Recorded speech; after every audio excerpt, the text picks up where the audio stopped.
A GOP congressman was having a town hall where he discussed the Affordable Care Act and what he would like to strip away from it. This is Representative Rod Blum from Iowa. And in case you want a little taste of what he had to say about maternity care and the audience's reaction to it, take a quick look.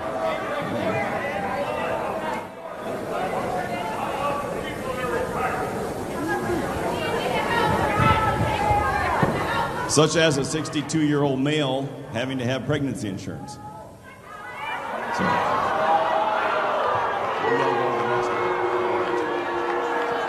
Okay, so just to give you a little more context, he was complaining about the fact that men also have to chip into the healthcare system in order to pay for things like maternity care.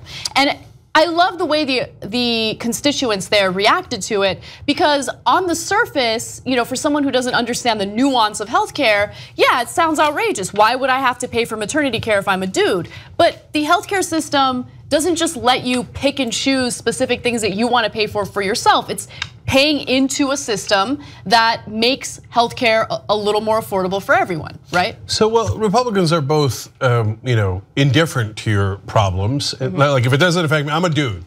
Your pregnancy is your problem, not my problem. I don't want to pay for it, right? But wait, we kind of need to do it together to have kids. That's how it works. Yeah. And say, I don't care. Second part of it is that they're not that bright. So that's why Paul Ryan did that press conference where he's like, under Obamacare, the healthy pay for the sick in the insurance system.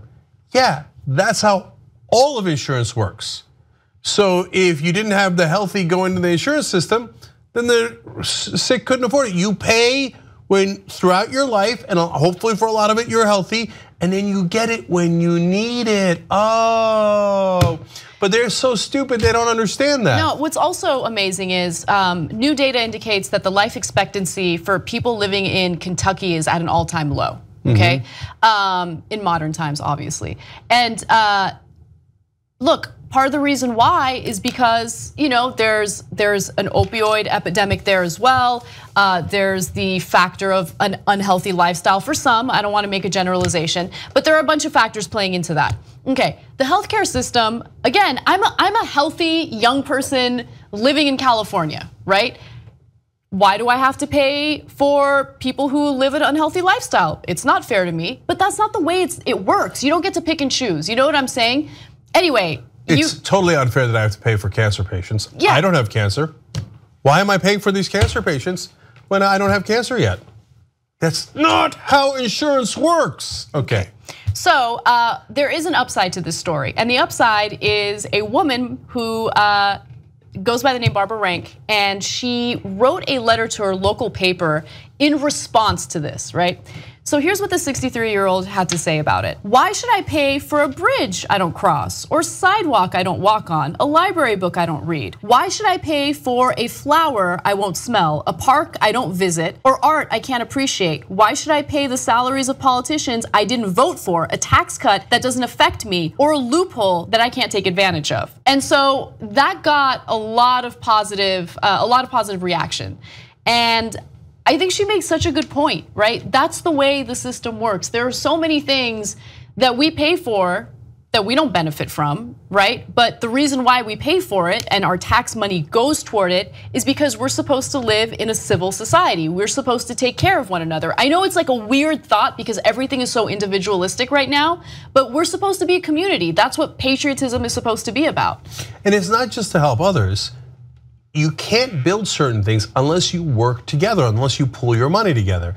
So in order for you to have a sidewalk in front of your house, you also have to help pay for sidewalks all across the city. And you're not gonna use 98% of those sidewalks. That doesn't mean, no, we'll only build a sidewalk in front of my house and damn all your houses. That's not how it works. We have to build roads so we can all travel on the roads, and bridges and schools and hospitals, etc. But the Republicans go, no, I just want mine. And if it doesn't affect me, it's your problem, not my problem. But that's not how we built this country. That's not how you ever build a civilized society. And it will affect you, right? Like if you hoard all your money to yourself and society is crumbling all around you, do you want to live in that country? You want to live in a country where roads are crumbling, where bridges are falling apart? I mean, we're kind of already living in that country, unfortunately. But if things got even worse, would they enjoy that? I mean, you can only build so many moats around your estate. You know, at some point, you're gonna be living in a terrible condition just because you wanna hoard all your resources for yourself. And by the way, I mean, same thing with education. Property taxes go toward funding public education locally, right? A lot of people don't even have kids. So why should they have to pay for education? Because we don't want to live in a country full of idiots. That's why, okay? You want innovation. You want your country to compete in a global economy, right? You want to be a freaking patriot. And for some reason, we have lost that identity. And by the way, it winds up coming to help you anyway, because then if you have good schools, even if you don't have kids, property values rise, then your house is worth more. Hey, look at that, you did the right thing and it turned out to be a good thing for you. When you pay for kids' education, they wind up being successful business people and they create more jobs and the economy's better and you're better off. That's why we work together. If you want a libertarian paradise, I got one for you. Go to Somalia. They have almost no laws there. How's that working out? Young Turks now has over 6 billion lifetime views. You know who did that? You did that. We're now larger than CNN, ABC, you name a news network online, we're larger than them.